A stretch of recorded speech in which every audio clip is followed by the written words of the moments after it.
Right, hello there. This video is all about percentage yield.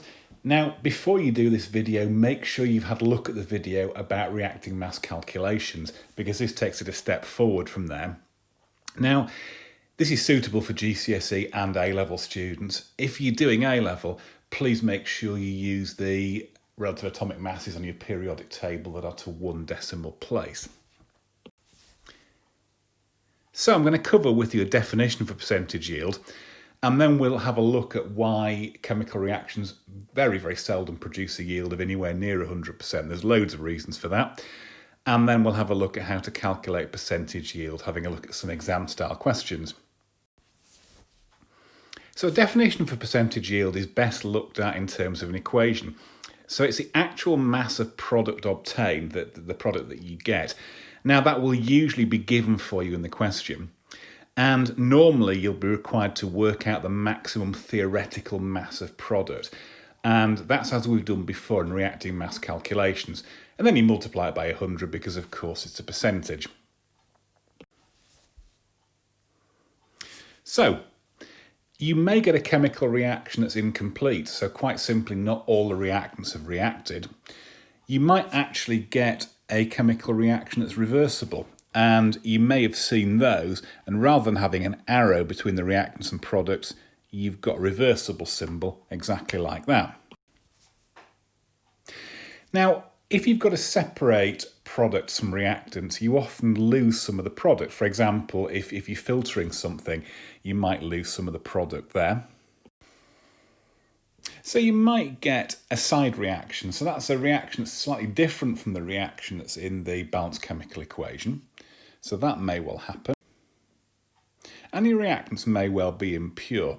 So those are 4 reasons why chemical reactions often have a yield of lower than 100%. And sometimes it's much, much lower than 100%, particularly if you've got a reversible reaction. So let's have a look at a typical exam question. Now, normally these questions are in 2 parts. And what we're going to do firstly is calculate the theoretical maximum mass of titanium that we can make from 250 grams of titanium chloride. So what I'm going to do, as I've done in previous examples, is just scaffold the answer space. So I'll do that now. Okay, so we've just written down the information that's in the question. So we've got 250 grams of titanium chloride. So we have to start off by working out the number of moles of titanium chloride. So remember, number of moles is mass divided by the MR. So let's work out the MR of titanium chloride. Well, titanium's 48, that's the AR, and we've got 4 chlorine, so plus 4 times by 35.5. Let me just work that out. So that's 190. So 250 divided by 190, and we get our number of moles. So pop that on my calculator. And we get 1.32 moles. Now I'm recording that to 3 significant figures, but I'm leaving the full precision value in my calculator, which is 1.31578947. Okay, now we've got a 1-to-1 ratio in this equation. Remember, we don't write ones in chemistry, but we can expect the same number of moles of titanium to be produced. So up here, I can write 1.32. Now, the mass of titanium, mass is number of moles multiplied by, in this case, the AR, the relative atomic mass of titanium. So I'm going to do 1.32, but of course, using the number that's still in my calculator, and I'm going to multiply that by 48, which is the AR of titanium.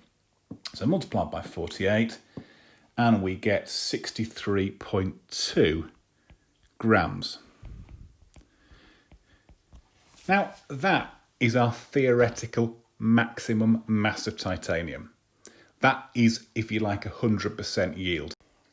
So everything reacts and absolutely nothing is lost at all. Now, if we move on to the next bit, it says in the reaction 47.0 grams of titanium was made.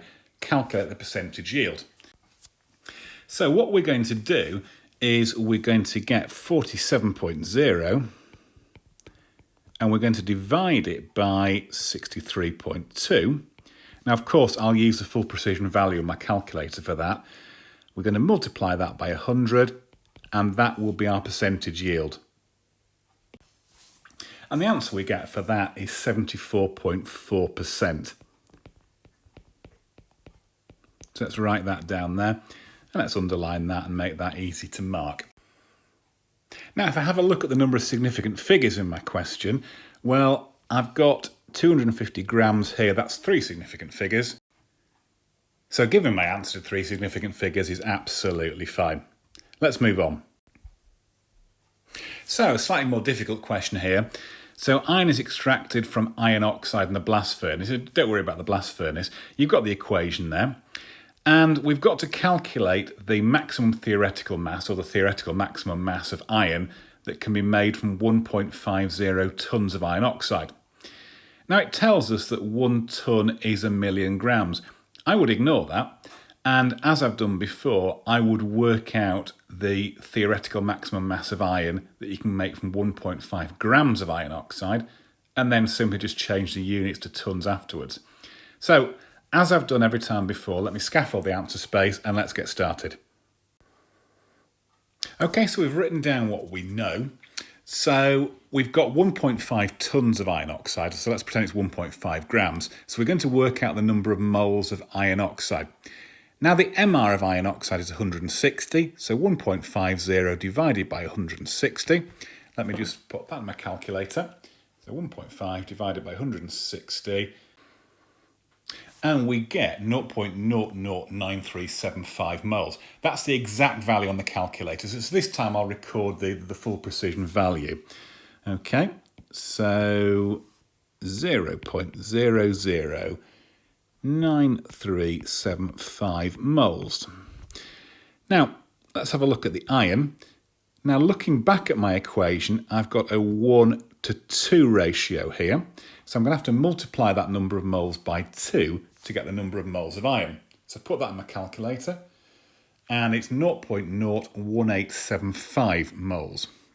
So 0.01875 moles. Now what we need to do is work out the mass of iron. So mass is moles multiplied by relative atomic mass. So 0.01875 multiplied by 56, which is the AR given on the periodic table, and we get 1.05. Now, if we had 1.50 grams of iron oxide, we could get 1.05 grams of iron. But the question, of course, mentions tonnes, so the answer is 1.05 tonnes. Now, that is our theoretical maximum mass. That is our 100% yield.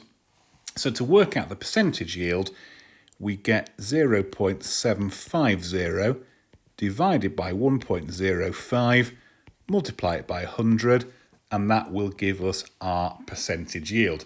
So 0.750 divided by 1.05, multiplied by 100, and we get a 71.4% yield. Now, all the values in my calculation, 1.50 and 0.750 have been given to 3 significant figures, so I'm happy giving my answer to 3 significant figures. Okay, so that's percentage yield, hopefully made simple. Thanks for listening.